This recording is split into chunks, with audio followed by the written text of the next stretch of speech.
The top point today comes from trade deadline drama. I will just throw myself out there, Caroline. I will admit to the world. Yesterday I said there will be nothing significant happening. It's just going to be another boring day. God, because yesterday was fireworks. It was elite. It was absolute energy all day long. We had trades all over the place. Massive day. So what we're going to do is we're going to grade. We're going to give out some grades across the board for some of the action we saw. So who to you, Caroline Fenton, after yesterday's trade deadline, gets an A? First of all of us get A's because that was the most exciting trade deadline day in the NFL, really in a long time, really since I can remember. So bravo to all of us for being the beneficiaries of the drama and the chaos. Who else gets an A? Who else wins the day is Daniel Jones. Because after the Colts traded 2 first-round picks to the New York Jets for Sauce Gardner, that told me all I needed to know, that the Colts are planning on signing Daniel Jones for the next foreseeable future. That Daniel Jones, with the Colts trading away 2 first-rounders, that's not something that you do if you are going to be in the quarterback market either the next season or the season following that. So what Daniel Jones essentially got yesterday was an extension from the Indianapolis Colts. What Daniel Jones got yesterday is, without actually signing a deal, a legitimate starting quarterback deal. I would assume that Daniel Jones is going to get like a Baker Mayfield, Sam Darnold-esque kind of contract with the Indianapolis Colts. But man, I mean, the Colts, I'll give Chris Ballard credit. Trading 2 first-rounders for a cornerback is not something that I would do. You saw my tweet yesterday. Is any cornerback in the NFL worth 2 first-round picks? I just don't value cornerbacks enough. I think that your best pass defense is a pass rush. Get after the quarterback, and that makes the lives of your cornerback significantly easier. I think there's one cornerback maybe that I would even think about trading 2 first-rounders for, and that's Pat Surtain. But Pat Surtain absolutely is not going to be on the trade market. I'll give Chris Ballard credit, though. They feel like they're in a Super Bowl window. We talked yesterday about legitimate Super Bowl contenders. The Colts were on both of our lists. The one glaring hole for the Indianapolis Colts was the cornerback position. So Chris Ballard didn't just go out and get any corner. He got the corner. Didn't get any guy. He got the guy. And he said, you know what? F them picks. And I'm going to go out and I'm going to upgrade my team to the absolute best of my ability and get the best player on the market at that position. For Chris Ballard's sake, I hope it comes in the form of an AFC championship game or a Super Bowl, because you don't trade 2 first-round picks for a corner and fall short of the Super Bowl and everyone's just chill with it. But I'll give Chris Ballard credit because he took a massive swing and a massive risk. And I'd rather my GM take a swing and a risk than do nothing at all. You are 1,000% right in everything you just said. And while we're talking about this trade, I'm going to give the Jets an A. I might even give the Jets an A++. Like, the hardest thing to do is look in the mirror and realize you have let yourself go. That is the toughest thing any of us in life have to do. Look in the mirror. You're like, well, this is where I am now. Got to do something about it. That's what the Jets did yesterday. They finally looked in the mirror and like, you know what? There's not an easy fix for how we got in this hole, so we're going to do the right thing, and we're going to get out of it the right way. So they get 2 first-round picks, to your point, for Sauce. They also trade Quinnen Williams, which I think was such an important thing for the Jets to do because it acknowledges the Jets told you in that move, these moves, that they realize that by the time they actually have a competitive roster, these players will have been wasted. They're acknowledging that this is at least a 3-year rebuild, because if you think you're going to be competitive in the next 2 to 3 years, you don't let Quinnen Williams walk out the door. But you let him walk out the door. In particular, part of that trade was a 2027 first-round pick, because you realize that you ain't going to fix this in one offseason. Every single fan base of a team that sucks should be looking at the way the Jets did business yesterday and saying, holy hell, that's how it's supposed to be done. Because at some point, what we all want is we want immediate results. I say this all the time. We want to live in an Ozempic society. Like, one trade and all of a sudden my team's better. We drafted one quarterback. All of a sudden we're headed to the playoffs. That's what everybody wants. That's so far from the realm of actual reality in NFL terms. Like, at some point, you have to do the foundational things to make your football team better. You need to improve this entire roster. The Jets are a trash roster right now. So what do? They gave up star players, which is never easy to do. But they accumulated a ton of draft picks in the process. And in the process, They admitted that they understand that they are building a long-term future that looks different than they do today. I think this is such a hard thing for football teams to do, to not look at it and say, hey, we're going to try and compete. No. Look at it and say, yep, we're tearing this thing down to the studs. We're going to rebuild the right way. I don't know if they'll use the draft picks the right way. We can't know that, but I think what they showed us yesterday gets an A in my mind because it acknowledges that you are a terrible football franchise that needs to press the reset button. So, Caroline, then if we gave out A's, who gets an F? Oof. I mean, who gets an F on the day for me? I would probably have to say the Cowboys. Look, they get Quinnen Williams, but in order to get Quinnen Williams, they gave up a 2026 second and a 2027 first. That's very comparable to the value of the Micah Parsons trade.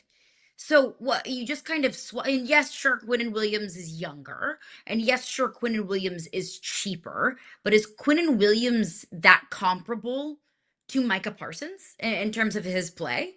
I don't think so. I think Micah Parsons is a top 3 non-quarterback in the National Football League.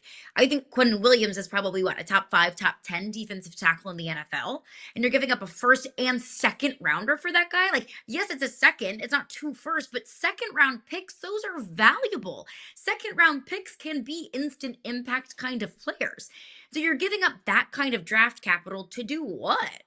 I mean, I said yesterday, the Cowboys season is over. You're 3-5-1. You're not going to make the playoffs at 3-5-1 with the schedule that the Cowboys have upcoming. The Cowboys are going to have to either win out or lose just one game on the remainder of their schedule. I don't think this version of the Cowboys can do that. And I don't think that Quinnen Williams makes up the difference for that. And you could maybe tell me, okay, well, maybe trading for Quinnen Williams isn't just a this year kind of move. It's over the next 3 years. I understand that Quinnen Williams is young. You know, you can afford Quinnen Williams. He is cheaper than Micah Parsons. But what you gave up to get him and the difference in what you're paying Quinnen Williams versus what you would have had to pay for Micah Parsons, I don't think fills in the gap of the difference in the level of play in Quinnen Williams and Micah Parsons. I understand they play 2 different positions. Quinnen Williams is a defensive tackle. Micah Parsons is an edge rusher. But still, in philosophy and in theory, I don't think that the Cowboys are better off today, significantly better off today than they were before trading Micah Parsons. I'll always go back to the Micah Parsons deal, Fitz. Quinnen Williams would have been the steal of the century if you were putting him next to Micah Parsons. And this is when everybody says, well, financially, they never could have. You can figure it out. Again, you can figure out finances. Just look at what some of the other teams in the NFL have done. And if you've done contracts the right way for a long time, you'd be in a better situation. So, look, I get an A for effort, but the actual execution, I'll give a quick F here to Breece Hall. Not Breece's fault, but look, man, my guy didn't want to be stuck in the. I mean, yeah, like he looks around now. I knew the Jets. We all knew the Jets weren't going to let Garrett Wilson get touched. Like, we're not total idiots. But Breece Hall made it pretty clear that he wanted to be shipped somewhere. And in a world where they were able to turn around and trade so many important players for the Jets, they couldn't find anybody that would give up a mid-round draft pick for Breece Hall. So I feel bad for Breece. How about this? Incomplete grades. Teams who did nothing but ultimately will regret it. I would say the New England Patriots, Caroline Fenton, doing nothing yesterday for the New England. Like, look, you could include the Bills in this combo, but I'm not going to because I've seen the Bills advance with exactly what they have. All right. So, look, I trust the Bills can still get it done. The Patriots, man, when I see that, Shaheed went out for a 4th and a 5th, and I see Jacoby went out for a 4th and a 6th, and I'm looking around saying, man, it wasn't worth that. Like, you weren't willing to do a little bit of day 3 draft action to try and get yourself in a little bit better position this year. I found that to be surprising. I think the Patriots will regret doing nothing. What about you? The Rashid Shaheed move, by the way, I think is going to end up being the most impactful trade that we're not talking enough about. I love pairing Rashid Shaheed with Jackson Smith and Jigba in Seattle. Just want to put that out there. But who I think was inactive that's going to hurt from it, I think, is the Detroit Lions. They've been so banged up this year. They've been banged up in the secondary. They've been banged up on the offensive line. Those were all positions that I felt like the Lions could have bolstered up at the trade deadline. And it's not often that you can find offensive linemen at the trade deadline, or at least quality offensive linemen. But the Chargers went out and they traded for Trevor Penning. So I think there were moves to be made that the Lions could have just added some depth and added more bodies at those positions. And I think once we get into the grind of the postseason, that might rear its ugly head for this team that's already been dealing with injuries. Well, New England might not have done anything yesterday, but maybe they didn't have to because they got Mack Hollins. We got Mack Hollins going to join us next. The question of the day, what would Mack whack for another Super Bowl win? We'll explain it coming up next.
That is Mack Hollins coming in looking fire, entering Gillette Stadium in a full-on militia uniform. This is quite the commitment by the Patriots wide receiver. We expect nothing less. He joins us now on Yahoo Sports Daily. Mack, first of all, thanks for hanging out with us, man. We appreciate it. So you see the costume there. Give us the score. Like, how we do it? What was the thought process behind it? You know, you went in full Minuteman. Like, how did this come about?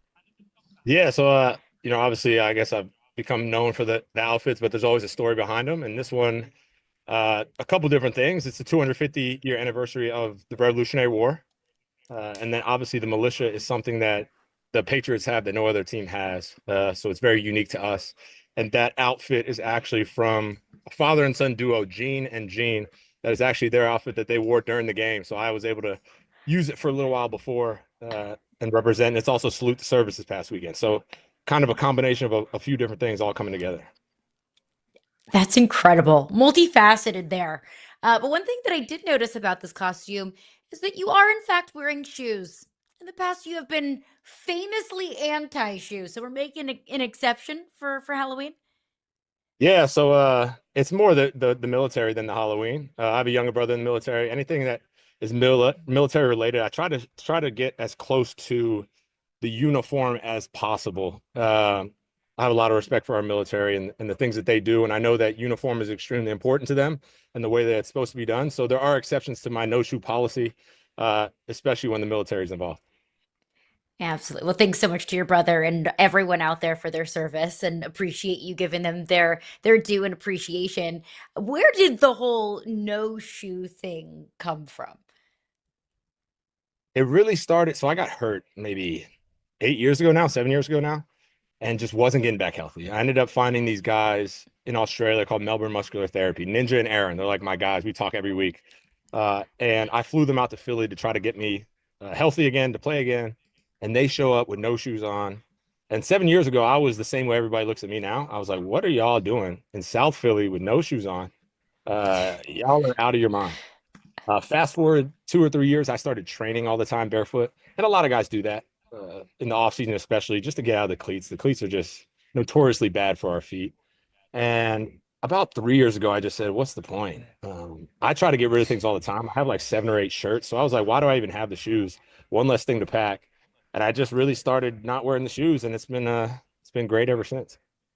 Okay, look, I appreciate, as a man that has the same exact black shirt, I have 6 of the same, like, this is my life. I appreciate this, although I'm still trying to figure out how you walked around barefoot in Vegas, because that cement, like, it's a little bit much, Mac. I'm worried about the bottom of your feet, man. I'm worried about it. But Yeah, I'm that not was worried about rough. your football team. Yeah, this year, you guys are killing it. 7-2 for the Patriots this year. Did you see anything this offseason, like when you guys came together, that told you that this team was going to be special? I think you looking at a record now, it's easy to look back and say like, yeah, I just knew it then. But I think we were just willing to work. And 9 years in the league, I never know when we're going to be great or when we're going to be successful. I just know if guys are willing to work, it gives you a chance, and that's what we've given ourselves since OTAs. Everybody was happy to come to work and be challenged. And was it always everything was perfect? No, but we came to work and said, hey, I'm going to get better. I'm going to push you to get better. You push me to get better, and we're just going to keep stacking from there and give ourselves a chance when the season comes around. And here we are, putting some wins together, and it's been great. It's exactly what you've been doing, stacking wins together. And it's a lot easier to stack those wins together when you have a quarterback that's absolutely slinging it. And that's exactly what Drake Maye has been doing this season. From what you've observed from him, what makes him different? I'd say it kind of goes back to what I was saying about really the team is just his willingness to learn and get better.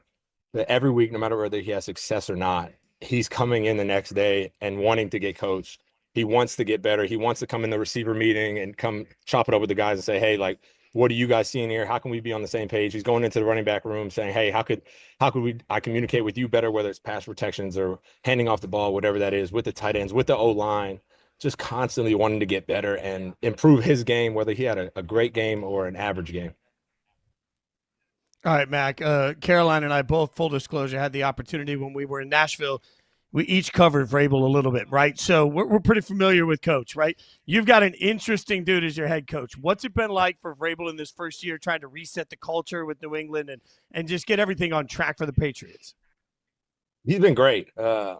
what he's preaches our identity, and our identity travels. Our identity doesn't sleep. Our identity isn't just on the football field. It's not just on Sundays. It's every day. It's in the weight room. It's in the locker room. It's off the field. It's when you go home. Our identity is our identity, and he's done a great job at just preaching that over and over, and then showing it. I mean, he comes to work ready to go just the way we are. I know he's itching. If they gave him a pair of pads, he'd be out there playing with us. I'm not sure how many snaps he could go before the body gives out. But I know he'd be willing to do it if it came down to it. And I think he would be willing to do a lot of things, because he did say, again, very famously on Bussin' with the Boys, that he would cut off a certain body part for a Super Bowl. Now, I know you won a Super Bowl in Philadelphia, but I've been told the best Super Bowl is the next one. So what about you? What would Mack whack for another Super Bowl? I mean, it wouldn't be my feet. I feel like that's kind of what I'm known for. It'd be hard to do my hands, but what would be like my most that like I really would not want to cut is my hair. I think I get a lot of my power from that. And it seems easy to cut it off, but when your hair is long, it's very Samson-esque. So cutting it off would not be great for me. But yeah, for a Super Bowl, for another Super Bowl, like there's really nothing like it. All the time you spend away from your family where you don't see anybody. February 8th, when the Super Bowl is over, one team realizes it was all worth it. All that sacrifice was worth it. If you ever cut your hair off, it would be a social media phenomenon. You're great at social media. What is it about like Instagram, TikTok, sort of? What are you trying to convey to the world when you're out there showing everybody who you are? Really that number one, you can be yourself. Don't feel like you have to be anybody other than who you are. And it's okay that some people, like there's plenty of people that don't like me or think I'm a weirdo or think that like I'm doing stuff for attention. And that's fine. I'm not for everybody, but I'm for the people that are for me. And that's what I would convey, number one. And number two, I always just try to preach the education thing. Like education is cool. It's cool to be smart. It's cool to learn new things. It's cool to try new things. It's cool to fail. That's part of life. It doesn't have to be like perfect all the time. It doesn't have to be sports only. Like go ahead and be the smartest kid in school. Like that's cool to me. Yeah, you've been crushing it on social media, and that's not the only thing that you do great off the field. You also work with the Special Olympics, which is a cause very near and dear to my heart as well. I recently saw that you took 25 kids from Special Olympics to your game. You got them a shopping spree at the team store after the game, and it was just all good feels. It was amazing. You know, it filled up my cup. I had all the warm fuzzies from it. So what's your history working with the Special Olympics, and why is that a cause that's so near and dear to your heart? It's been a long road. So I've known the Special Olympics athletes. When I grew up, I knew some. I had a neighbor, and then that kind of graduated into when I was in college. One of my teammates, his brother was a Special Olympics athlete, so I got to do things with him. And then it really took off when I was in Miami. Went to Radio Row and was, with Special Olympics athletes then. And it grew and grew, and now I'm a global ambassador, and I've been able to be at events, and hopefully I can go to more like the winter games and the summer games when we're not in football season. But the amount of selfishly energy I get from them when I'm with them, the just like wholesome, I treat you how you treat me. Like one thing every time I go is, number one, all the athletes are going to compete, but number two, they're going to treat you exactly how you treat them. If you're genuine to them, they're genuine to you, and I love that about them. I love how much fun I can have with them and how many cool things we can do. And, after the game and before the game, I got to see all those athletes this past Sunday, and the energy, like just screaming and hollering. Like, I love that. And that's what it's about. That's why I do it. That feeling you get inside, that's just like, this is right. The way you use your platform is really Awesome. inspiring, Mac. It's really incredible for all of us to get to see. Before we get you out of here, UNC, big win, Halloween night. All right. Have the Tar Heels turned the corner? We all in on this? I can't be all in on any type of college ball. If I'm not playing, I don't know. I hope they turn the corner, because the amount, especially being in this building, the amount of stuff we have to hear is just like, what in the world? Like, just let them boys play. It'll be all right. You getting a fair amount of trash talking from everybody on there? Come on. We know that Saturday talk rolls big on Sundays. Yeah, I get plenty, but Drake gets way more because he's fresher out of there, so he's getting it way worse than I am. Some of the guys don't even realize I went to Carolina. They think I must have went back when Michael Jordan was playing. So I'm out of there. Mac, man, we appreciate the young Thanks guns for all get that you've done. the trash talk. Thanks for everything that you've done to just contribute to the world outside of just playing football. It's beautiful to see what you've done for the world. It's beautiful to see what you do with Special Olympics. And congratulations on a kick-ass season, man. We appreciate your time. Keep crushing it this year. Thanks. Absolutely. Thank you both so much. Thank you. Great stuff from Mack. Great stuff from Ohio State so far this year. The College Football Playoff Committee has spoken. Do we agree? We'll break it down next.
There you see the college football playoff first rankings of the season, initial rankings. I'll learn to speak. Ohio State number 1, Indiana 2, Texas A&M 3, Alabama 4, and then it gets chaotic from there. So let's break down the chaos with, frankly, one of my favorite people in the world and one of my dear friends, ESPN senior writer Ryan McGee, joining the show right now. McGee, appreciate your time this morning. Good, my friend. Let's get to it. We'll get straight to it. Ohio State, number 1. Was there any doubt in your mind that the committee might look at somebody else as the top team? No, and I give them a lot of credit because going into the season, I gave this big speech about, listen, there's no way they can't take a step backwards, right? You can't lose the players you lost. You can't lose, half their team left for the NFL, and you can't do that and maintain where you were, in the last game played at the end of last season, and they've done it. And the schedule helps. I mean, there's a question about that, but the big challenge they had at home in the beginning of the year, they took care of business, and they set a tone then, and they've stayed right there. So I give them a ton of credit. And yeah, to be the man, you got to beat the man, and they've been the man ever since we stood on the field with them in Atlanta, less than a year ago. And we do see kind of a big group of 2 lost teams. You see Notre Dame and Texas at the top of that group. But what do you feel like differentiates maybe a Texas at 11 versus a Miami at 18, that big group of 2 lost teams? Well, I think that one good thing about humans being in charge of this thing is that, and especially a room that's got a lot of coaches in it, it's okay to get better.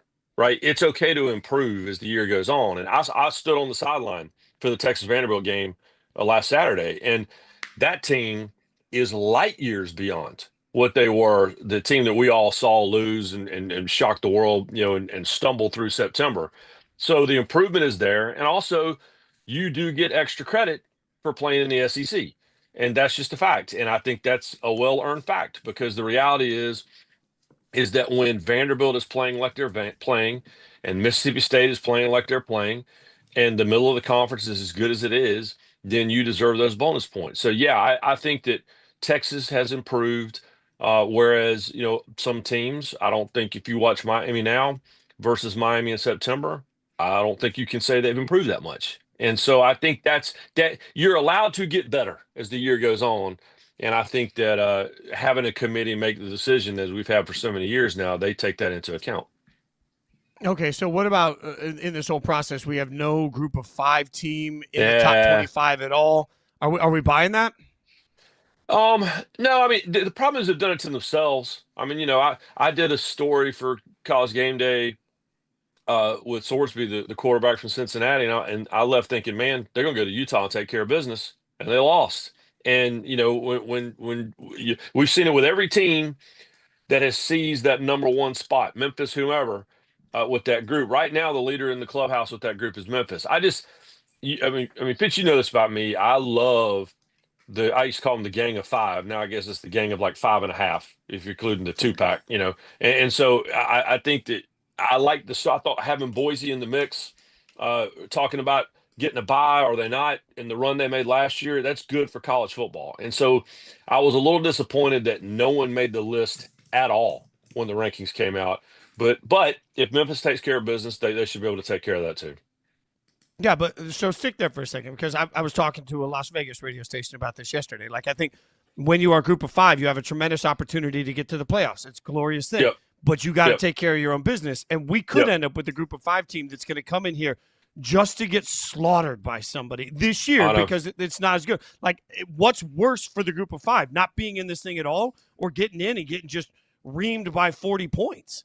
Yeah, and the good news is they had that Boise story a year ago. The bad news is they had that Boise story a year ago, because now there's a bar set, right? And it's like, all right, why the hell you didn't do this? You did it last year. You can't do it this year. And so you're right. You eat yourselves, and it's disappointing. But but then if one gets on a heater, and they win in the first round and maybe make it to the semifinals, then that conversation goes away. But yeah, this year they're but I'm disappointed that the committee, like we talk about glass ceilings, and clearly the group of 5 is standing on a glass floor, right? One loss and you vanish. And I have kind of an issue with that.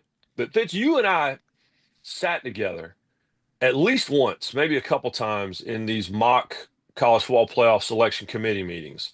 I think I did like 4 or 5, and you go to Grapevine, Texas, and you sit in the room, and here's the notebook, and the director's over here, and the nerds are behind the computers, and you're sitting in the seats that are assigned to the members. I mean, we're in the actual room, and it's interesting being in that room, depending on what the makeup is. I've done it with sports writers, I've done it with former players, I've done it with play-by-play people, and there's a definite brand bias in the room.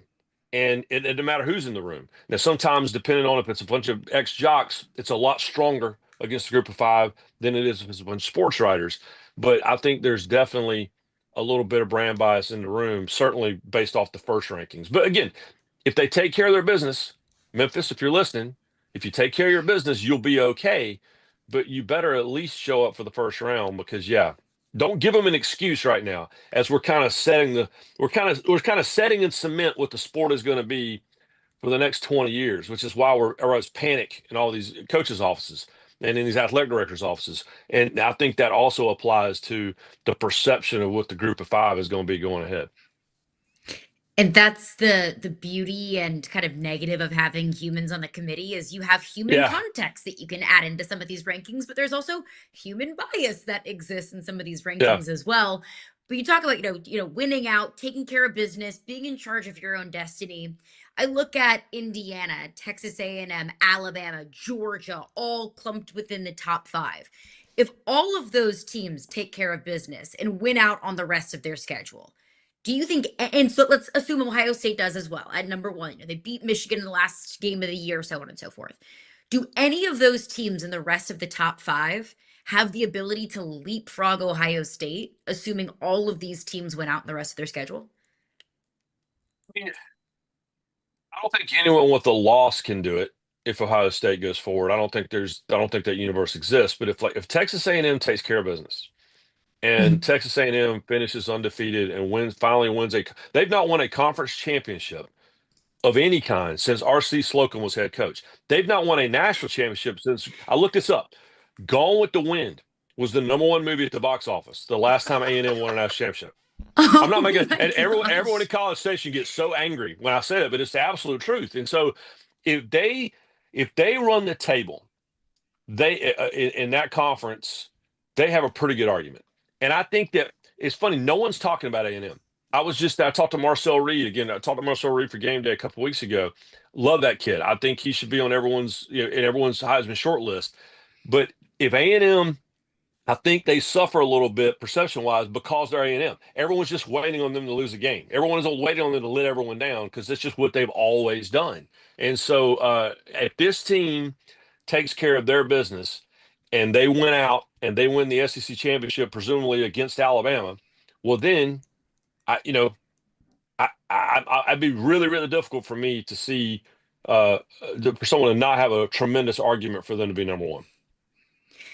Let's stick on Texas A&M for a second, because I think Yep. for a while we were all just holding our breath waiting for Texas A&M to mess something up, right? Like Yep. the That's what they August do. 4th is known Yep. as Texas A&M Day for a reason. Yeah. Why is this Texas A&M team different? Well, it starts with the relationship between the head coach and the quarterback. And it's fascinating watching the two of them interact. And it's fascinating when I talked to Marcel Reed, when I was in town, Elko didn't have time because Elko was locked in, and that's fine. I've known Elko for a long time. But what he's done is he understands the culture, and I understand that we're all tired of that word, right? But he understands the culture of College Station and the culture of that fan base because he was an assistant coach there forever under Jimbo Fisher. But now he also understands the culture of winning football games because, listen, I grew up in the Triangle in North Carolina. If you can go to Duke and you can win the way he won and host game day and all those things, then you get how to coach. But he knows how to handle Marcel Reed. Marcel Reed is the son of a coach. His dad was a coach at Tennessee State, great HBCU program outside of Nashville forever. And so he grew up in locker rooms. He grew up on sidelines. He understands how it works. And so watching the two of them, to me, that's where it begins and ends, because Marcel Reed doesn't care a thing about whatever A&M's disappointing history has been. And Elko not only understands it, he lived it as an assistant coach. So it starts with the two of them, and you can feel that filter down, through everybody else on that roster. They're all about the reset button. That's what they kept saying to me when I was out there, and I believe them. All right, McGee, we love a good festival. All right, so I'm going to take you to a fest. It's called Spicy Take Fest. All right, the wings are great. The music's Awesome. Good. The beer's cold. All right, so I'm going to give you a mild take. Caroline's going to give you a medium take, and then we'll let you give us the spiciest of all spice takes. So we'll see how we feel about it. I'll start with my mild CFP college football playoff rankings reaction take. You ready for this? Yeah. The automatic bid for anybody, conference champion or group of 5, doesn't matter. The automatic bid should be lost if you are not in the top 25 of the committee's rankings. So this time it would mean no group of 5. Could mean if a team like Virginia won the ACC, but they're not a top 25 team. If you're not in the top 25, I don't care about your automatic bid. You lose it. What say you, Ryan McGee? The system's already so rigged against them that you can call it table scraps, you can call it whatever you want. But the reality is I worry more about the health of college football from beginning to end. And so if this is the hand you've been dealt and you didn't pick that hand, that's the hand that the dealer handed you, then, and you take care of your business with one loss. And if the committee decides not to put you in the top 25, that's on them. You took care of the business that you had with the schedule you were given. So, yeah, give them one. And if it's a sacrificial lamb, it's a sacrificial lamb. But college football is better off, even if it's a seat at the kids' table. Somebody outside of the autonomous 4 needs to be in the room. All right, Caroline. He didn't like my mild take. I didn't like my mild take. You can try him with the medium take. See if you can get him. Maybe you'll like my medium take. I know that there's a big and very vocal fan base who is not going to like this. And I assure you, I do not wake up every single morning saying, how can I belittle your favorite team? I pinky promise you of that. So No, save we the all do. DMs No, that no, I'm going no. to have later. That's the great. No, you know this, Caroline. Well, that's the great secret, right? We all sit at the hotel bar and we're like, all right, let's all Uh-huh. pick one fan base we're going to pick on this year. That's the great secret, right? So I appreciate you letting that out Exactly. there. Yeah. Yes, of course. And I'm so sorry for revealing that to everybody. But I woke up this morning and I said, how can I ruin an Ohio State fan's day? Truly, Yeah. that was my first Yeah. thought this morning. Yeah. So here's my medium take. I think that Ohio State, of the top four, of all teams, if the college football playoff was today, of all teams that would get a first round bye, I think Ohio State is the least deserving of being the number one team in the country. Because Ohio State does not have as good of a win as Indiana has, and double digit on the road at Oregon. Alabama, I get it, they lost to Florida State. Forget about that. This is a different Alabama team. Alabama beat 4 consecutive ranked opponents, including number 5 Georgia, on the road in Athens, where Georgia just simply does not lose. And Texas A&M beat Notre Dame. Texas A&M went to LSU in Death Valley at night and absolutely obliterated not just LSU, but the entire state of Louisiana. So I think what these other 3 teams have done, other 3 teams in the top 4 have done, is wildly more impressive than what Ohio State has done. No, I don't disagree with that. And it kind of goes back to what I said earlier. I mean, this is the Big Ten business model, right? I mean, this is how Michigan won a national championship, which is, that year that Michigan won the national title, I spent all of September, October, and the first half of November going, well, what have they done? And then when it was time to take care of business on games that everyone paid attention to against teams with actual ranking numbers next to their names, they took care of business. So if they do quite frankly, what they haven't done against Michigan, and they do what they need to do in Indianapolis and in the playoff, if they get on a run like they did a year ago, nobody's going to remember the fact that they didn't play anyone in the middle of the year. But you're right. I don't disagree with you at all. Oh, wow. Okay, so now you're up. All right, you got like something spicy? You got something hot you want to give us? Yeah, I think that first round buys in the college football playoff are the equivalent to, like, it's time for dinner and your mom just sets down a big bowl of liver mush. Like, I hate buys. I hate it. I don't understand this obsession with the National Football League, right? I don't even like 2-minute warnings. Like, I don't understand this obsession with the whole business model should be based on the NFL. If I wanted to watch the NFL, I'd watch the NFL. I watch football on Saturday because Saturday football is better. That's what I was raised on. No offense to the league. Maybe I'm just bitter because I live in Charlotte and we have the Panthers. But the reality is, the uniqueness of college football is why we love it. And having buys in the first round, I don't give a damn if we go down to 8 teams in the playoff or if we expand to 16, but we have to get rid of first round buys. How much time have we spent in the last 20 minutes talking about how the system is already rigged against the other guys? We rigging it further? And by the way, it didn't work last year. Everyone that got a bye stepped on themselves, at some point. And so I just get rid of that. Expand, contract, do whatever you got to do, but everyone should have to play the same number of games when they get to the title game. And so I think that first round buys are like going to the dentist. You're the best, my friend. Real quick, kind of get you out of here. Any advice you want to give me in life? Like, if this show's been a couple months in, any media advice you got for me? No, it's awesome. Anything? No, okay. I'm a consumer. You need to do whatever Caroline tells you to do. That'd be my first advice. Hey, look, I wore this for you. I wore my Marty Robbins. Or my Marty Robbins race car shirt. There you go. That's so awesome. You're the best, man. Just always remember one thing: respect the event. All right, McGee, we appreciate your time. We appreciate you hanging out. Respect the event. And we appreciate you. Respect the event. Have a great time. Check him out on ESPN, where he is always kicking ass and taking names. Thanks, brothers. Talk to you soon. See y'all. Thanks so much. From McGee to whatever the Jets did yesterday. The Jets yesterday lit it up. We'll tell you what it actually means next.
Check this out right here. Notable draft picks over the next 2 years for the New York Football Jets. They've got a first rounder, 2026 of their own, and they add the Colts. They've got a second rounder of their own, and they add the Cowboys. And then in 2027, they've got 3 first-round picks as it stands right now. That's right. The New York the New York Jets have 5 picks in the first round over the next 2 years after an active trade day yesterday. So the Jets take on the Browns on Sunday. Unfortunately for everyone, New York's trade for number 1 officially is on. So as they embrace the sea of suck, that game is going to be terrible. You know that we love the sea of suck. So the question is there a college quarterback out there that you think for the Jets could be their Poseidon, the king of the sea of suck?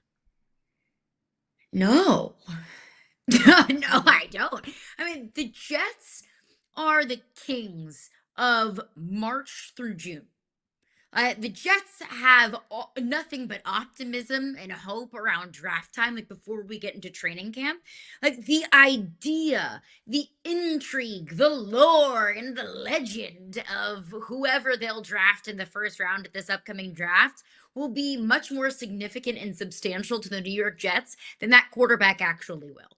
I mean, we've already seen it, right? The lore and the legend and the intrigue and the buzz of Aaron Rodgers was so much bigger than anything Aaron Rodgers ever was for the New York Jets. Same with Zach Wilson. The hype, the excitement of Zach Wilson was far and beyond better than anything Zach Wilson actually was for the Jets. And I always try and push back on people and say just because it's gone wrong in the past means it'll go wrong in the future. I don't necessarily subscribe to that. Same thing with the coach can't win the big one. Well, he can't until he does. But there is so much history of suck at the quarterback position with the New York Jets that I can't believe that anything that they will do this upcoming draft can be different. Prove me wrong, New York Jets. I don't wish the worst on the New York Jets. Of course not.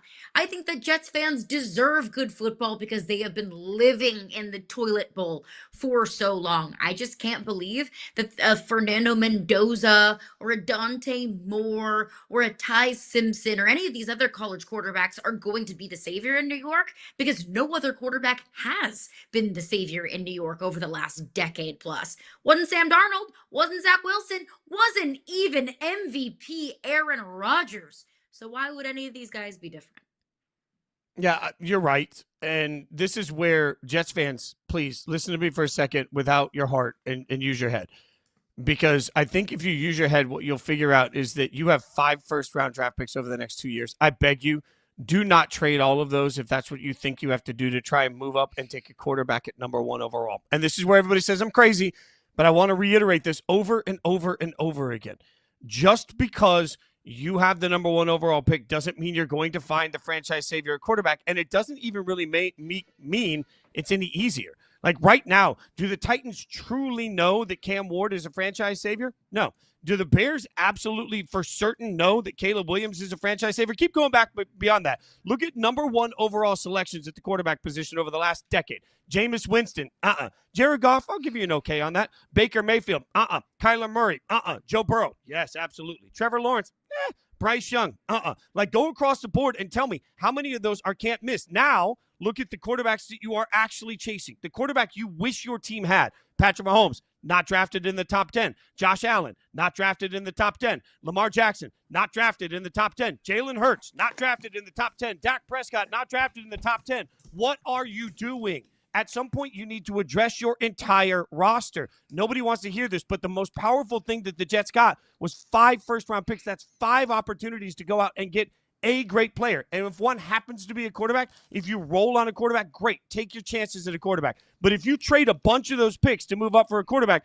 you're going to find the same fate that all of these other teams are, because the Jags weren't fixed by Trevor Lawrence overnight. We saw that. We're still not sure if the Bears are fixed with Caleb Williams. Hell, there are plenty of fans out there today, right now, that would rather have Jaden Daniels or Drake Maye, who were not the first overall pick. So please, Jets, you did something so brilliant yesterday. If you really want to get out of the sea of suck, the real answer to that is draft a bunch of great players, because your entire roster is trash. Fix the roster and hopefully fix the quarterback, but don't give up the chance to fix multiple just to fix the quarterback position. That's my counterintuitive take to everybody.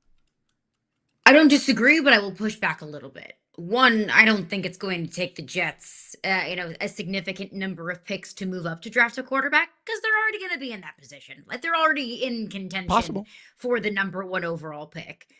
And but I will also say having all of these draft picks means nothing if you don't have that one position. Quarterback is the most important position in all of sports. So having, multiple first and second round picks over the next 2 years, that's great and all. It means nothing if you don't have a quarterback. So I wouldn't blame the Jets if they did everything in their power with these treasure trove of picks to go find that quarterback of the future. Because I don't think anyone's going to care if you trade 2 first round picks if that pick that you draft the quarterback with ends up being Patrick Mahomes or ends up being Josh Allen or ends up being your version of an elite top tier quarterback. Nobody is going to care how many picks it took to trade up and draft that guy.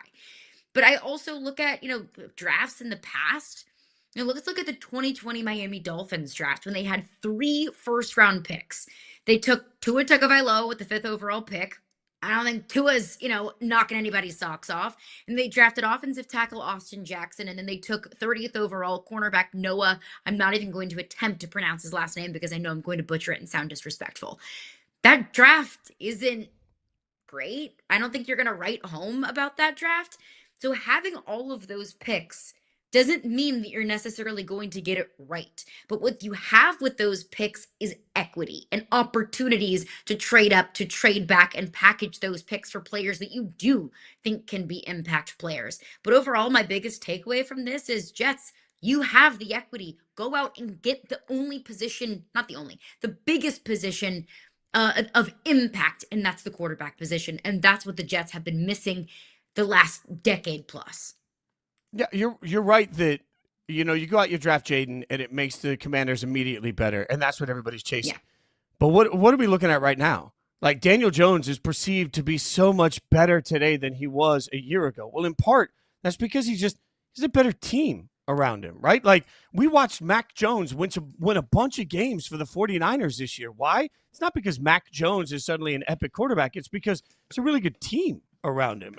Baker Mayfield had to get finally around a really good team to go out and do these things. That's why I continue. Geno Smith was in the building for the Jets and he sucked. And then all of a sudden he went to an organization that surrounded him with good talent. That's why I think you're right. Obviously you can't have a quarterback. You can't compete at the highest level in modern NFL, especially in the AFC, unless you have a great quarterback. But if you have a great quarterback alone, you also cannot compete in the AFC. Like it takes more than that. You've got to have the right team built around you. And my challenge with the Jets situation is that, especially this year, like I would rather see the Jets stay home where they are. If they get a quarterback, great. If one falls to them, great. I'd rather see, though, in this year's draft, them take best player available and maybe look at next year. Like at least try and get some foundation around him, because that's what the Giants has did. Nothing around him. Like Cam Ward has trash around him all over the place. I don't know if Cam is any good, right? Like Caleb Williams is now he's on his second coach. We're still trying to figure out if he's any good. Like the number, we broke this down. How many first overall picks at the quarterback position are playing for their second coach in their second year? Like you got to find stability. We'll keep breaking this down, and we're going to do it with one of the best in the business. We'll ask Devin McCourty his thoughts on the Jets and everything else in the NFL. We'll do that next on Yahoo Sports Daily.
All these trades coming from Devin McCourty as he reacts to it. We were all stunned by it, and he joins us right now.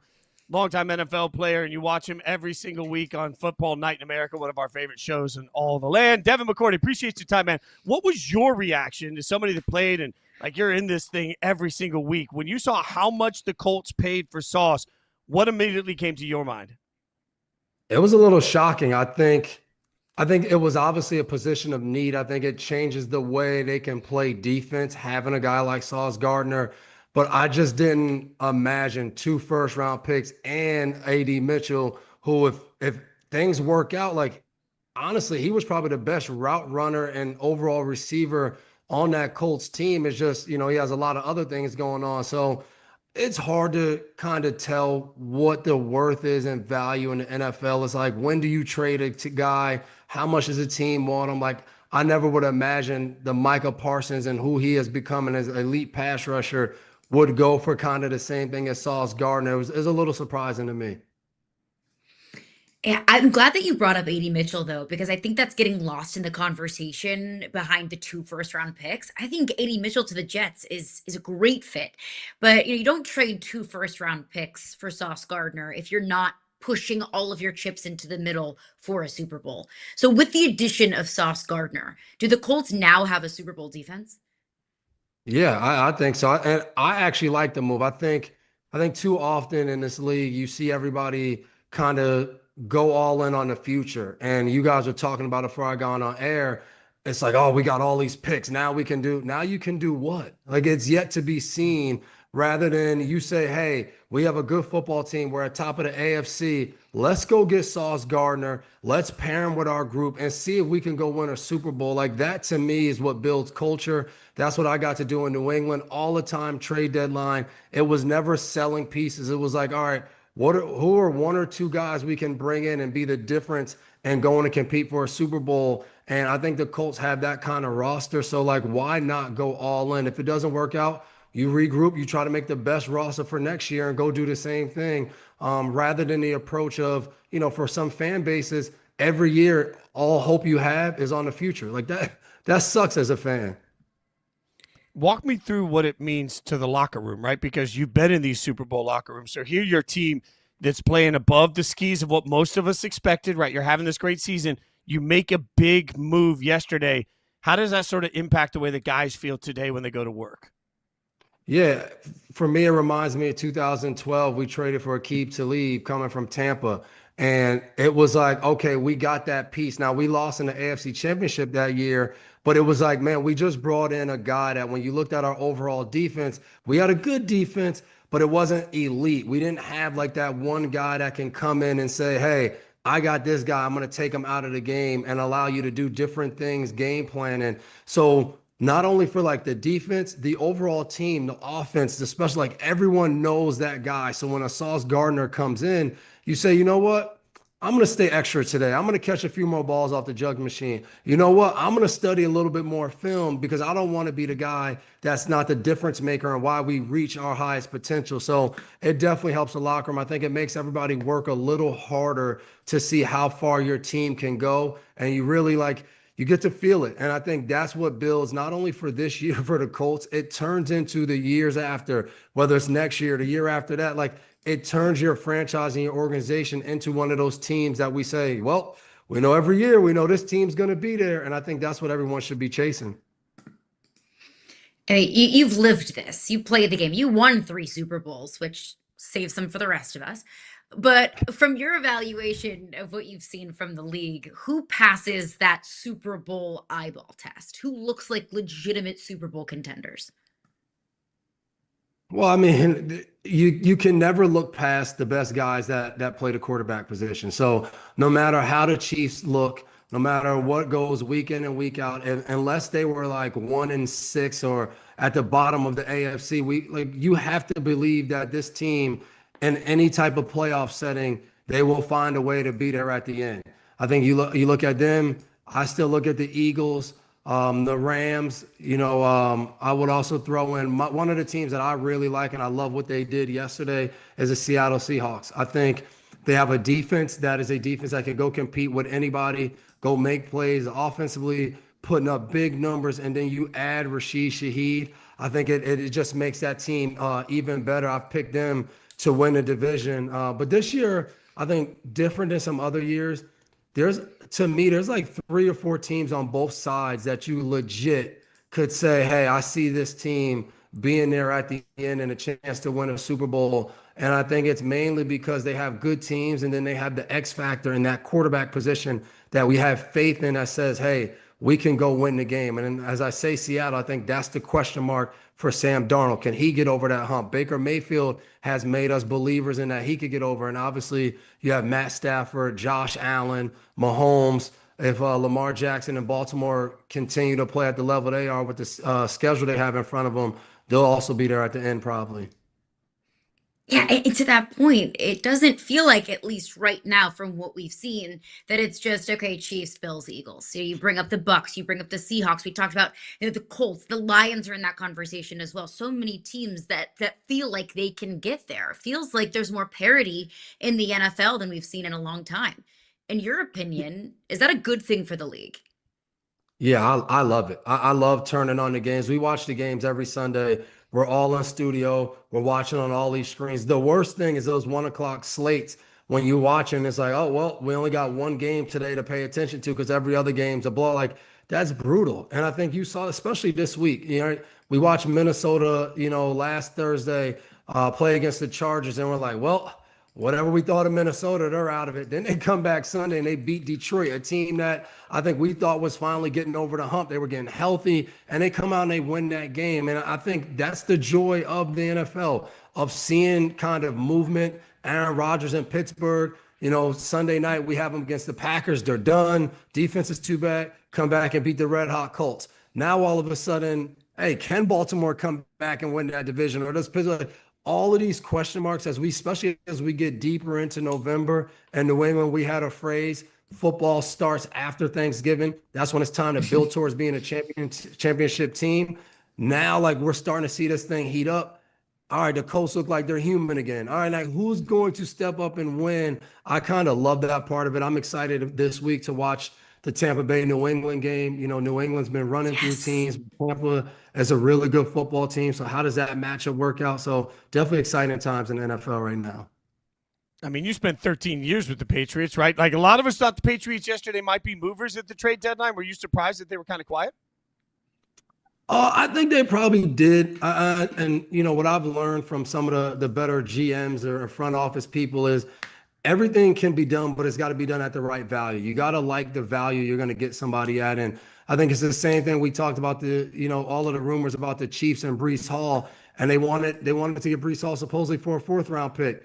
Jets said only a 3rd-round pick. So you walk away and you say, hey, we still like the decision we made because we got to continue to operate the way that we think is best for our football team. So I think the Patriots are saying, hey, we like our football team. Maybe there were 1 or 2, maybe 3 guys we wanted to add, but hey, the other team knows we want to add them as well. If they're going to try to overcharge us, we'll just move on and take the team we have. So I think the key for the Patriots, they got to stay healthy. I don't think they have the depth of some of these other teams in the league. So I think for them, if they can stay healthy, they got to be pretty confident that they can go and mix it up with anybody in the league.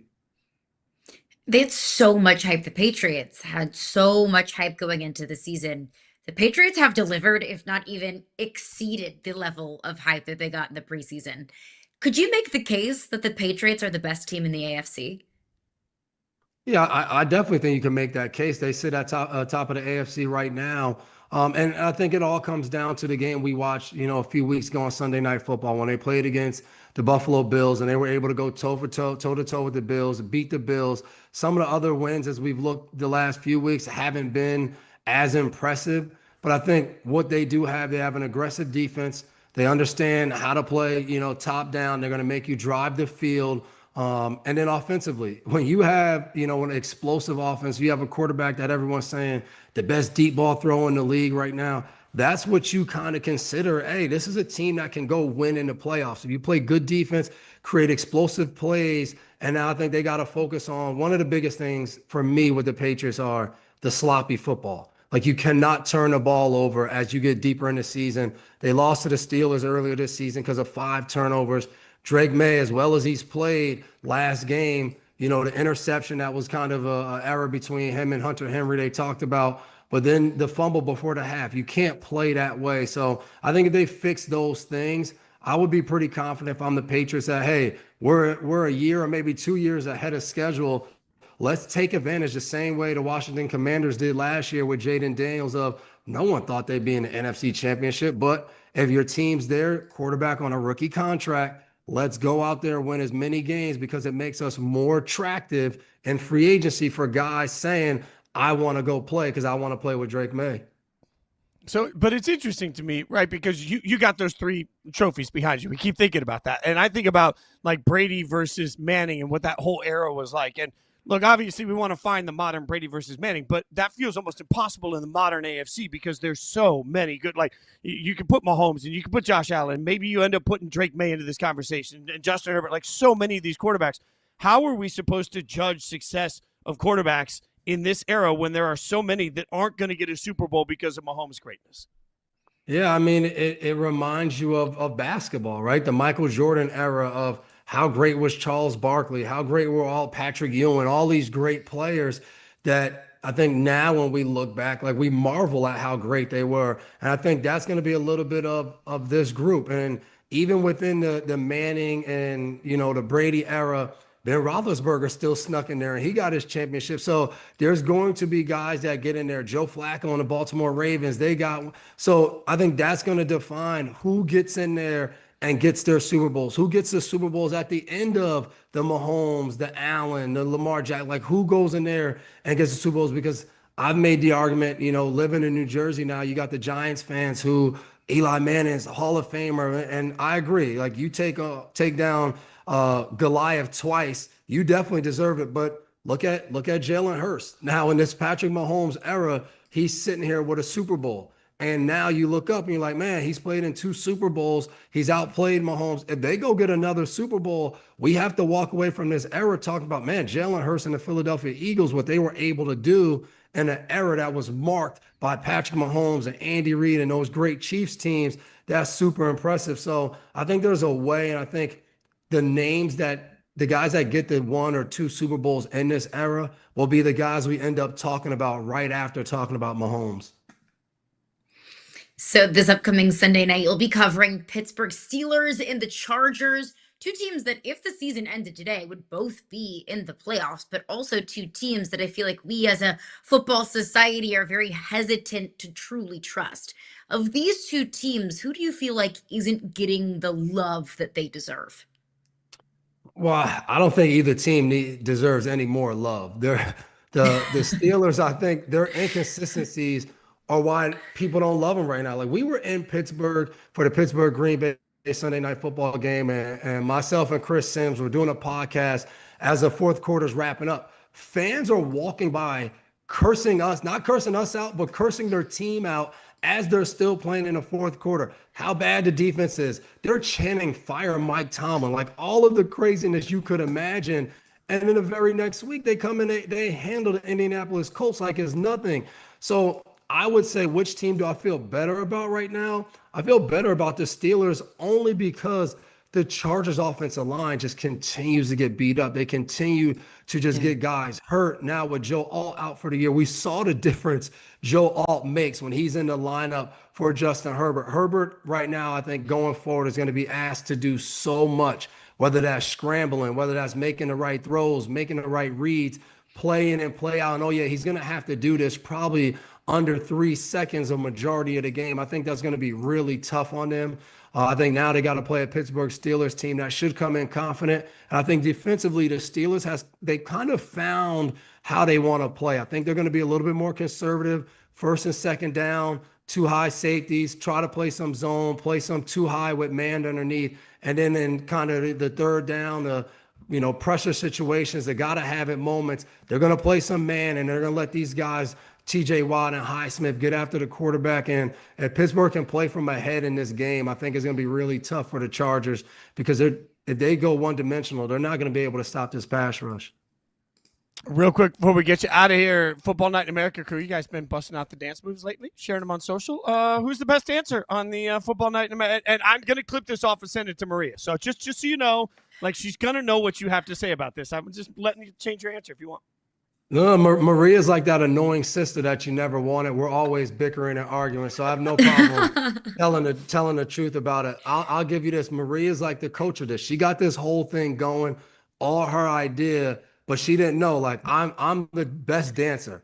Most entertaining, though, definitely goes our guy on the left right there, Mike Florio. He's why the 100%. people come. Like, the people come to see what is Florio doing. Look at that. But I'll tell you right now, the funniest thing is watching all these old dudes with one phone. We're all looking, and Mackenzie, she's the one who picks the videos and comes in every week. She's showing us on the phone, and you can see like JG, Barry, and Florio. They're squinting their eyes. They're like, wait, how do I do that? What? And then we watch the video, and you're like, Barry, you didn't do anything we just watched. Like, what the hell is that? Like, that's nothing. So it's a good time. We do it right around halftime every week. No practice, no anything. We just get in there and go. So it's a lot of fun with the guys. By far the best show on Incredible. Sundays, best show to watch, and the fun translates through, man. We really appreciate your time. Check out, obviously, Football Night in America on NBC, and then also Double Coverage Podcast with Devin and Jason McCourty both hanging out. Devin, appreciate your time, man. Thanks for joining us. No problem, man. Good to talk to you guys. Thanks so Great much. stuff from Devin as we keep breaking it down. Coming up, big night in the NBA. Can anybody catch OKC? We'll answer that question next.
What's up, Yahoo Sports Daily? It's Dan Titus, and here's what happened while you were sleeping in the association. We start in Chicago, where the Bulls came back from 24 down to defeat the Sixers 113 to 111. Josh Giddey posted his second straight triple-double, delivering 29 points, 15 rebounds, and 12 assists. He's the first Bulls player to do that since Michael Jordan in 1989. Giddey capped off his amazing night by driving and dishing and finding Nikola Vucevic in the corner, who buried the game-winning three with 3.2 seconds left on the clock. Sixers just couldn't buy a bucket in the fourth quarter, only scoring 16 points in the final frame. Now, let's head out west, where the Los Angeles Clippers hosted the Oklahoma City Thunder. OKC remains undefeated at 8-0 after handling the Clippers 126-107 in the Intuit Dome. Shai Gilgeous-Alexander scored 30 points with 12 assists, despite not even playing in the fourth quarter against his former squad. SGA looks every bit the MVP, and he's now scored at least 20 points in 80 consecutive games. That's the third longest streak in NBA history. Kawhi Leonard didn't suit up for this game, and the Clippers definitely missed him down the stretch, as the Thunder held the Clippers to just 30 second half points and 18 turnovers. So now that we know that the Thunder pretty much control the Western Conference, I want to ask about the East. The Bulls are 6-1 with the best record in the Eastern Conference right now. So are they a legitimate contender or threat in the Eastern Conference?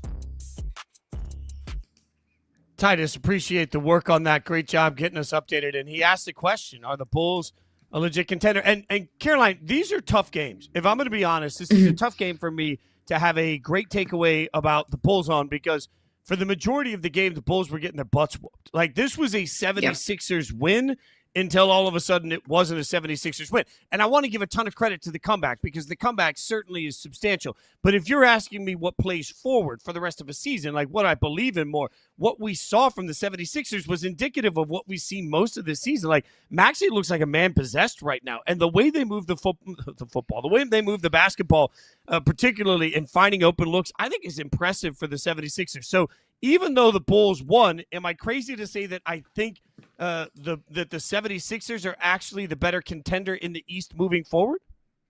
I don't think you're totally crazy, but I will make the case for Chicago, because I think we need to be talking about the Bulls as legitimate contenders. I know it's November 5th. I know there is a lot of time left, but allow me to overreact to what we've seen from this team so far. They have lost one game to the New York Knicks, who I also view as legitimate championship contenders. And that came on the heels of a double-digit win over that Knicks team just the game before. And I think a big reason that I view this Bulls team as legitimate contenders, one, you have a guy who is averaging a double in Josh Giddey, averaging over 20 points a game, 10 rebounds. You have Vucevic, who is supplementing that scoring, who has been legit and lights out defensively. Maybe that's the biggest surprise of this Bulls team, how good and sound they've been defensively. I know that sounds silly after they gave up 45 points in the first quarter to the 76ers last night, but they also held them to just 16 in the fourth when it mattered most, and they needed to scratch and claw back to find a way to win. I also think it's the Bulls bench scoring. They got 30 points off the bench last night. So it feels like the Bulls are checking all of the necessary boxes of being a championship team. It's, can you just sustain this level of dominance that we've seen so far in the win and loss column from the Chicago Bulls? I don't disagree with that. And I think, it's interesting because one thing we'll try and be is somewhat calm and measured and not overreactionary in this. You're right. The Bulls are having a really hot start. And maybe it's because I didn't have great expectations for the Bulls that it's taking me a second to wake up to the Bulls. I continue to look at the 76ers, who after the loss last night fall to 5-2. But even in that loss, look, they got 20 points from Embiid. I think that's going to be huge. How Embiid works into all of this is going to be a substantial portion of what we talk about. Maxey comes away again with 39 points. Edgecombe, while we may not be talking about the glorious numbers on it, Edgecombe had a double-double last night, 12 points, 11 boards. Like, this is the method for Philly that I think is actually proving itself to be really sustainable. Also, not for nothing, I think the East is proving itself to be a lot more interesting than people thought it would be coming into this season. So far, certainly we've been saying the East is wide open. Well, Milwaukee 5-3. The Knicks, you mentioned, a contender 4-3. Like, all of these teams putting in right now in the East, I'm not willing to say that the East isn't totally wide open. Now, the West is the one that's supposed to be wide open, and I'm not sure it is. Like, OKC wins last night. OKC's 8-0. OKC's untouched at this point, 8-0, and it's just, to me, this is that stunning point. I said earlier in the season, as the season first started, it felt like they were playing with their food until late in the game, and then their depth takes over. They needed overtime the first couple of games to get some wins. They've been winning a lot of close games. There is no doubt about it, but look at the metrics there. They are absolutely crushing it. They're 8-0, and I don't even know that I've really felt like there's been a time where there's been any sense of panic. I think Oklahoma City's biggest enemy this season is going to be, do they fall into complacency at some point with a long season where they're just not losing to anybody? I can't go that far. I can't go to say that their biggest enemy or their biggest threat to repeating is just their own, apathy, because We're talking about the West here. And look, it's early. And I know that there have been some teams that have maybe been off to slower starts, but we are talking about an incredibly deep West. I still think it's Denver that can threaten OKC in the West. I mean, both of Denver's losses this season came by single digits, and they came against the Warriors and then the Blazers, who have also been a really pleasant surprise, at least early in the season. So it's still Denver to me, but I mean, just look up and down the West. I'm not willing to write off the Lakers. And as long as Austin Reeves is playing the way that Austin Reeves is playing, then I'm not gonna just, write off the Lakers just because they've fallen short of expectations since their championship in the bubble.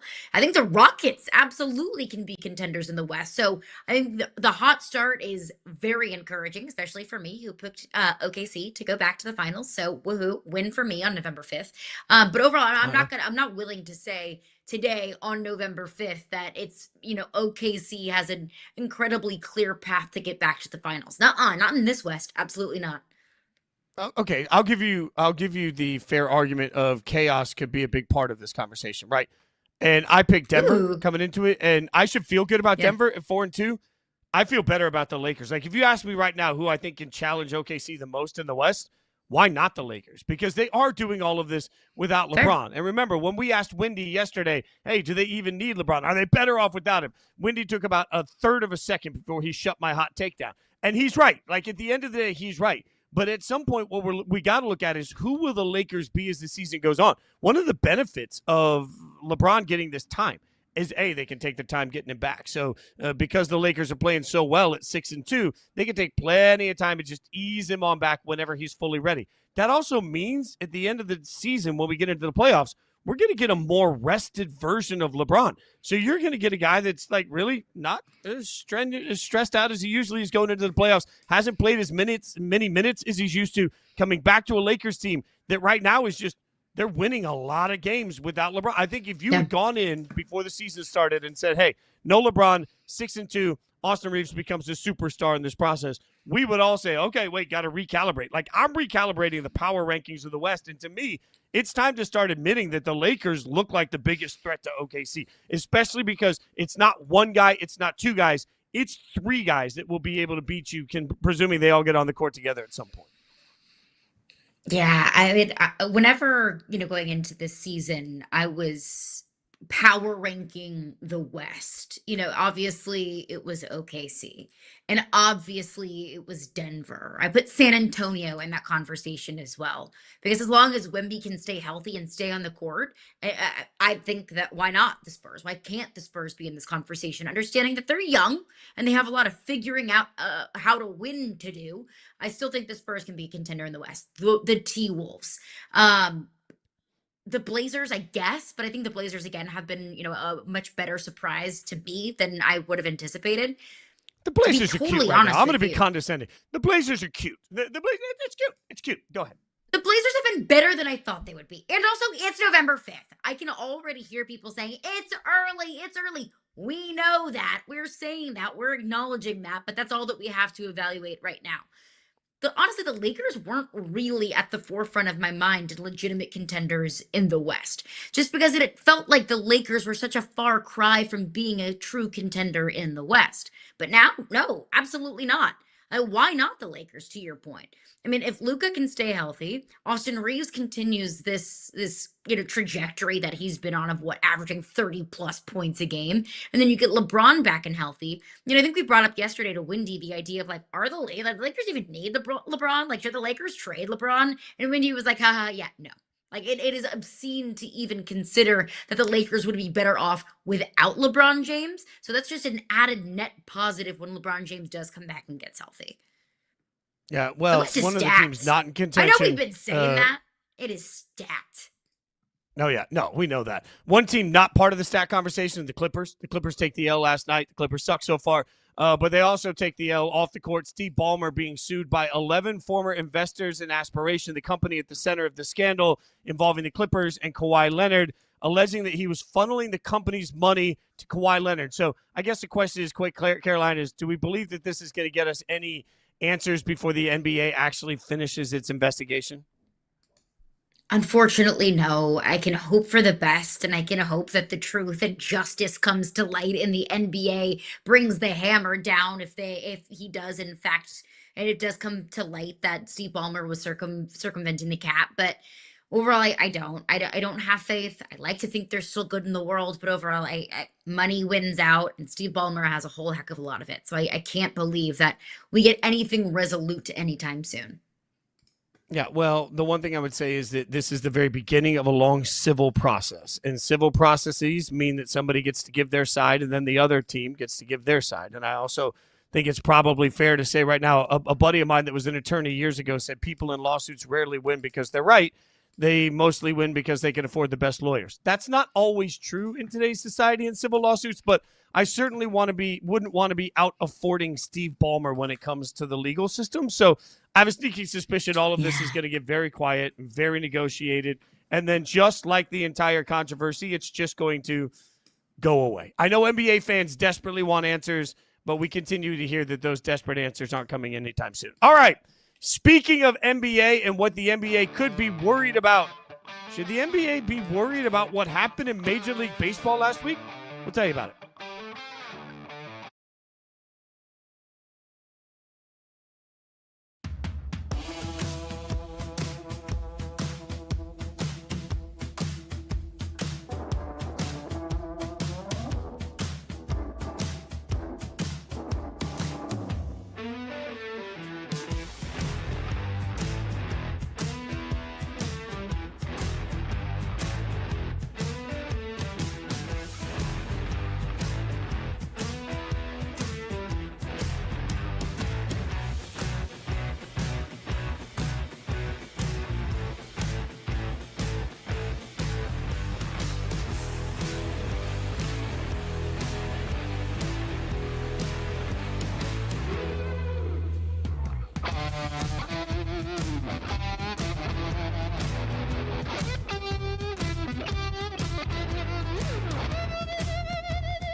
Game 7 of the World Series drew 50% more viewers than Game 7 of the NBA Finals. So the question is, how concerned should everybody be? And Caroline Fenton, I think this is hard. I want to start by saying there's nuance to this because I am, for anyone that's new to consuming our work together, I'm a junkie for numbers. I think numbers mean something. So when I was in the music business, I think numbers meant something about songs and popularity. I think numbers mean something when it comes to sports and popularity. But context to those numbers also matters. So you see right there, we had an OKC versus Indiana Game 7 of the NBA Finals versus a Dodgers Blue Jays, substantially different brands. Do you believe that there's an issue right now that makes this sort of something we should be worried about? Is this really a fair comparison? No, but it's also all we have. I think we have to understand ratings and views. There are certain intricacies and nuances that it doesn't really tell. There's certain digital numbers that aren't included in the ratings that we're getting. So it's not a perfect picture of exactly how many households across America were consuming both, but it is really the best barometer that we have. It's a bad look for the NBA. It really is. It's a bad look for the NBA when coming off of the NBA finals, all we were talking about was how few people watched it and how intriguing and not intriguing it was, even in a 7-game series. It's the best 2 words in sports is game 7 versus coming off of the World Series. We're talking about how baseball hasn't been more popular than it is right now versus the last decade. How we were all addicted to watching these baseball games. How at least, my eyes were like a magnet to the screen, soaking up every single second of game action between the Dodgers and the Blue Jays. I think it can say a couple of things that, how lucrative is the NBA right now? How willing are some of these networks going to be to continue to spend the hundreds of millions of dollars that it's going to take to air the NBA product on their airwaves if people just aren't consuming it? I think that's a fair concern. Money is the most important thing for the NBA. But I think overall, maybe you can say, okay, well, it's two small market teams. We love SGA and we love Tyrese Halliburton, but let's not kid ourselves. SGA and Tyrese Halliburton aren't Steph Curry and LeBron James. Versus in the World Series, you had the greatest player that has probably ever played the sport in Shohei Ohtani and Vlad Guerrero Jr., who is a certified superstar in this sport. So I think that there's reasons that we can justify why the World Series outdrew the NBA, but I don't think that it's any sort of secret or mystery that it does feel like the NBA has a viewership problem.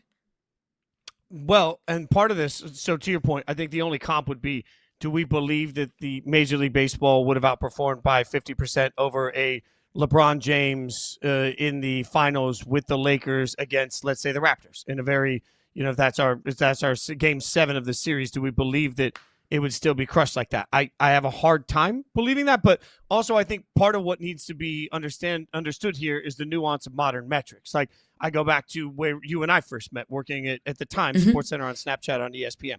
I distinctly remember the night that I was on radio at ESPN, and as I finished my show, it was the night where an NFL quarterback was traded. And that NFL quarterback was traded, and we blew up our whole radio show. And we did 4 hours on just that thing. And as soon as the radio show was done, I packed up my stuff, and I walked 2 buildings over on the ESPN campus, getting ready to film ESPN SportsCenter on Snapchat. And I said, great, I've got all these notes on quarterbacks. And our producer of the episode said, nobody cares. And I was stunned. We led that night Snapchat with a preseason NBA highlight. This is a very factual story. So I came in the next day and I said, let me see the numbers, because we got dailies on those numbers. We could see the second people clicked out. Yeah. We had over 3 million kids watch the beginning of that episode with the SportsCenter highlight of an NBA play. And the minute we went to the quarterback, we lost over 2/3 of the audience instantly. So, what did I learn there? I learned that kids age 13 to 24 love the NBA, and they love NBA highlights. And I think that's the hard part about this. Yes, I think it's really fair to say, hey, Major League Baseball has found a way to turn around their TV ratings, and the NBA has a TV ratings problem. I think what we don't always understand is that that's not the only position that the NBA monetizes from. Their digital impressions, their social media impressions, the views that they get on their dunks, their YouTube impressions. ESPN or all sports shows that talk about basketball on YouTube do incredibly well. Why? Because that's where that audience goes. So I think part of what we have to acknowledge is that it's a very different audience. Like, an older white dude audience goes to TV. That's baseball, right? A younger non-white audience doesn't always go to TV. That's the NBA. So I think part of the nuance here is that the numbers aren't just the numbers. There's context to where profitability comes from. 100%. And you look at Adam Silver, he's probably thinking about not just the right now, but the next 10 years.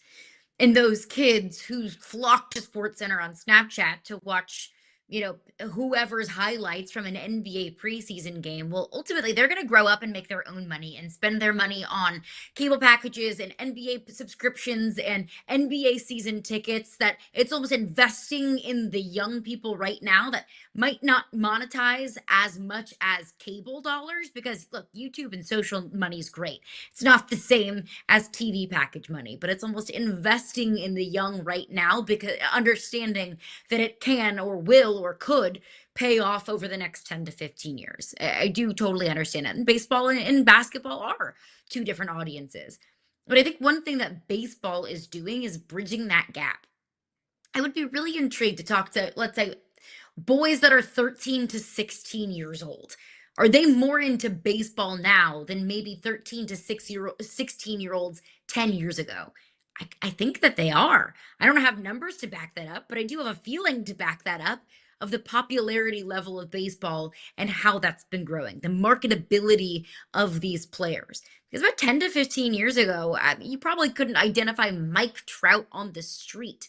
And Mike Trout was the biggest star in baseball at the time. Now you can't turn on a TV commercial or walk down the street and not see an ad of Fernando Tatis Jr. or Shohei Ohtani or Mookie Betts, or a lot of the way that some of these stars in Major League Baseball, that baseball has done a good job of marketing them. Now there's still so much more room for growth, but it does feel like maybe the NBA has been more stagnant while the MLB is on the rise. Same thing with WNBA. And the WNBA has, it's growth like we've never seen in any other professional league before. So when you go from here and you skyrocket all the way up to here, that growth feels significantly more substantial versus when you already started from here and you're only kind of eking up a little bit over bit, which it feels like the NBA is. Part of this too is like, I want to give, I think the NBA could look at Major League Baseball and say, hey, they were proactive in some things. Like we rarely compliment Major League Baseball in the last 15 years. But to your point, the pitch clock, speeding up the way games are broadcast, the presentation, it made changes. Like this has made a huge difference. Like I, as someone that goes often to minor league baseball games in Connecticut, I felt the impact of the pitch clock almost immediately. And then everybody watching the World Series, think of how quickly World Series games go through, right? So you just think about what the watch experience has become like. I think Major League Baseball did a really smart job of saying, hey, how can we change things to make sure that we're getting as many runs as possible? Copying that from the NFL is smart. And then how can we put in something that keeps the game moving? That's just a brilliant idea. The NBA needs to decide if they care about TV viewers. And if they do care about TV viewers, then they have to ask themselves, are we doing everything to make sure that this product is as viewable as possible? And the answer to that is really tough because I don't know what the NBA could really do. Like right now you have a bunch of NBA heads that will tell you, oh, the game sucks. It's all offense. It's all offense. It's all offense. Well, that's part of what I love about the modern NBA. So I'm not sure what the right answer is for the NBA to turn around and fix it. I just know that maybe they need to look at some of the analytics on what people are tuning out for to figure out if they want to change the broadcast of their partner, of the way they broadcast for their partners. I think a good example of that is the Final Four face-off in hockey versus the NBA All-Star Game. And look, I know All-Star Games are not always indicative of the league's popularity because nobody cares about the Pro Bowl games. And the NFL is the most profitable and popular sports league in America. But I felt like in the Final Four face-off, Four Nations face-off, excuse me, everyone was drawn to their screen to watch USA and Canada in the Four Nations face-off because there was a level of care that was addictive. There was a level of care from those players that you did not want to miss. Compare that to the NBA All-Star Game. They don't care. The players did not care. And it was so obvious. Why would I want to spend my money and my time watching something that the participants don't care about? Why would I care about that? I think you can maybe translate that to the league itself and to the season itself, that maybe there's a level of care that it feels like the NBA doesn't have versus maybe some other professional leagues. Maybe you just need your players to start giving a crap. Or maybe giving a crap to a higher level than maybe we've seen from the NBA. I'm not questioning effort. I'm not questioning care. I'm not questioning passion. But I do think that there is that level that the NBA might be missing. And I think it comes from, load management. Nobody wants to see load management. I think it comes from, the All-Star Game. And I know the All-Star Game isn't a fair comparison. I understand that. But I think that's what the NBA is missing right now, is a level of passion from the players.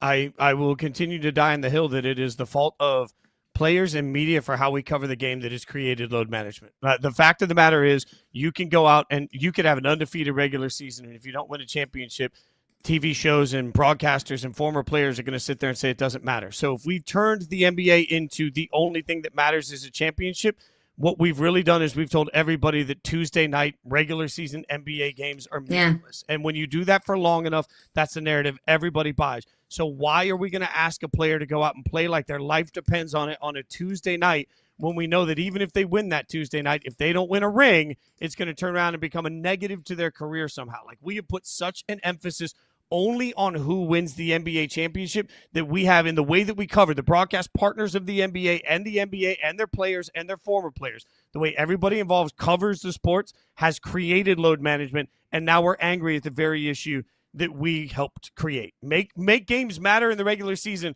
by allowing games to matter instead of making the sport only about who wins the most championships. All right, we got some stories out there that absolutely blew our mind. I cannot believe it. Tom Brady has done the unthinkable, something that you could never imagine, and we will tell you about it next.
Tom Brady revealed that his current dog, Junie, is a clone of his late dog, Lua, who died in December of 2023.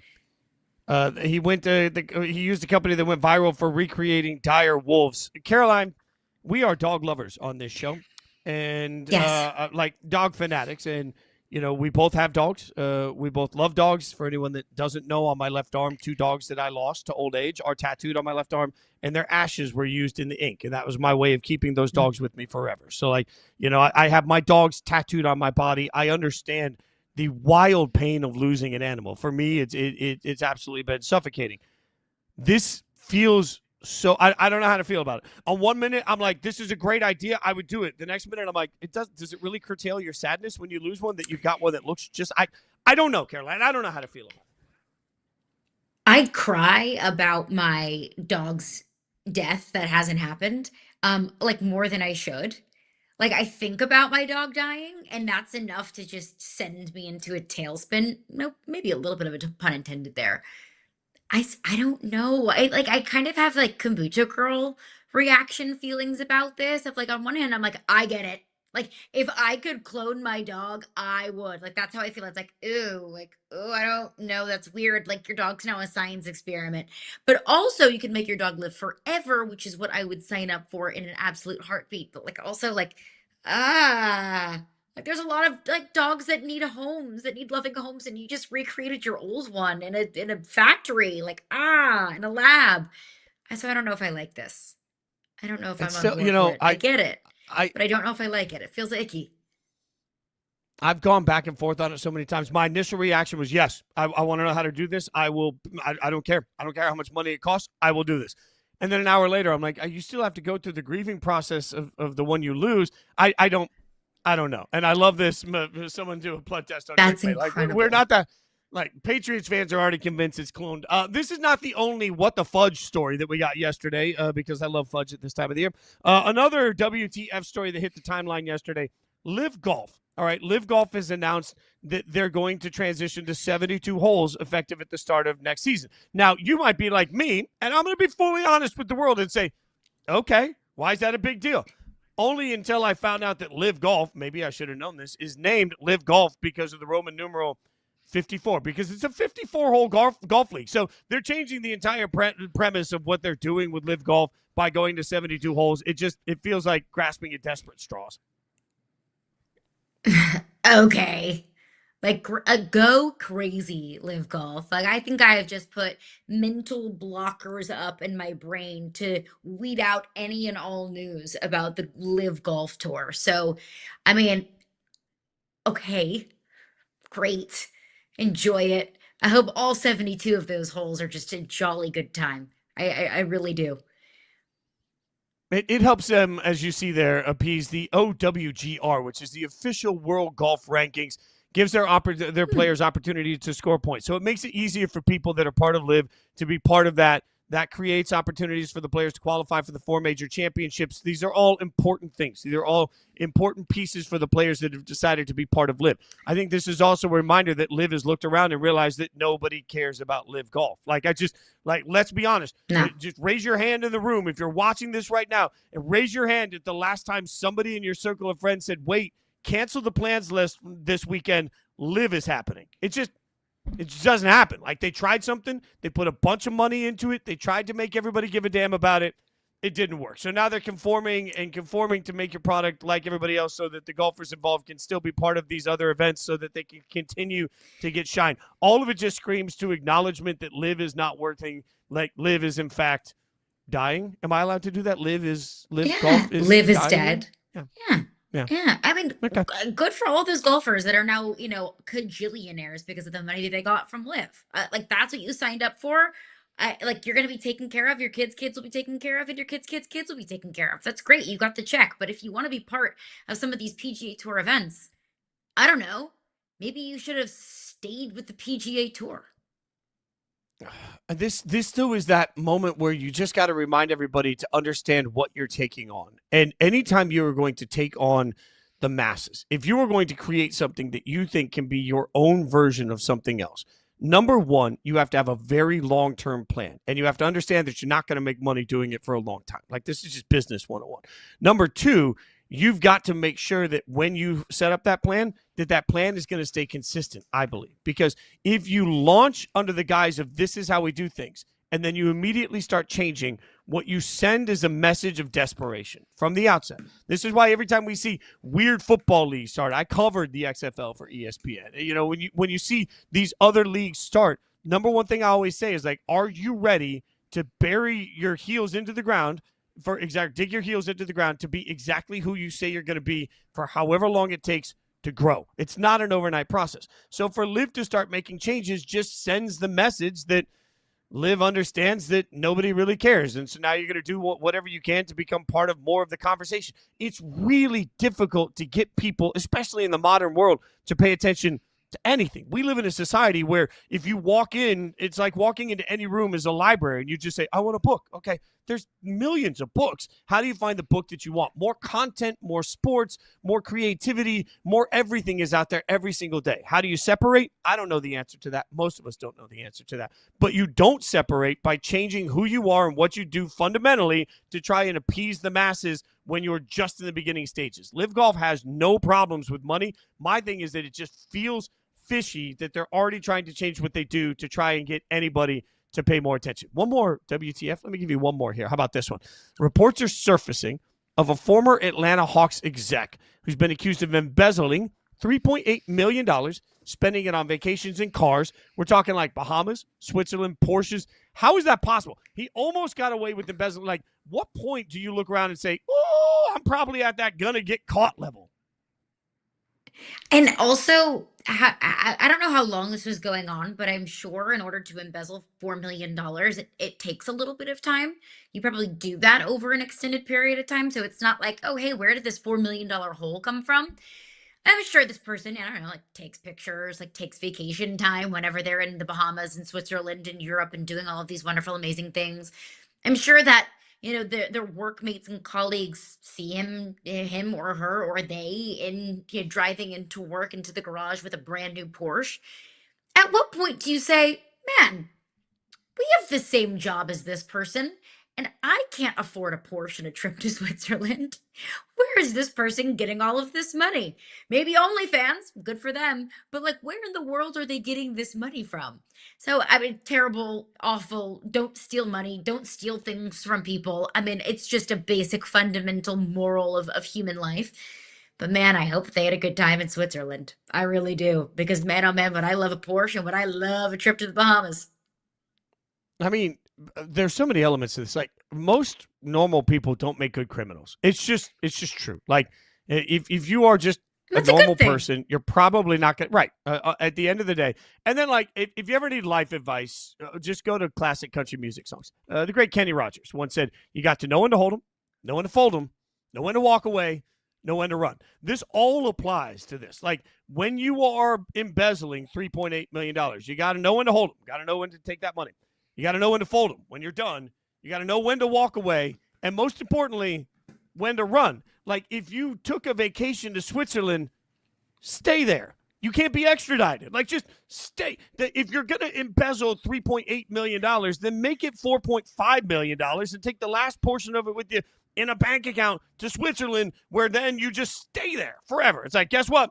I'm Swiss now. I know it's more complicated than that, but you figure it out. Like, you're talking hundreds of unauthorized charges on team credit cards and unimproved reimbursements, including nearly $230,000 falsely tied to NBA Cup expenses. Like, hundreds of unauthorized charges. This is not the smartest way to embezzle anything. Just go take the money and run. Go take the money and run. Yeah, if you're going to be dumb, be smart. Take the money and run. But I also just don't even know how, like, your conscience and your psyche would allow you to do that. I mean, when I'm traveling for Yahoo and I'm using my company card to, go out and get food while I'm on a work trip, like, I'm worried about adding guac to my Chipotle bowl because I'm like, oh my gosh, I'm going to have to put this on my expense report. It's on the company dime. Like, I don't want to, go too far here. 230 grand? Are you kidding? Like, how would your just moral compass allow you to even do this? 230 grand just to feel like NBA Cup expenses?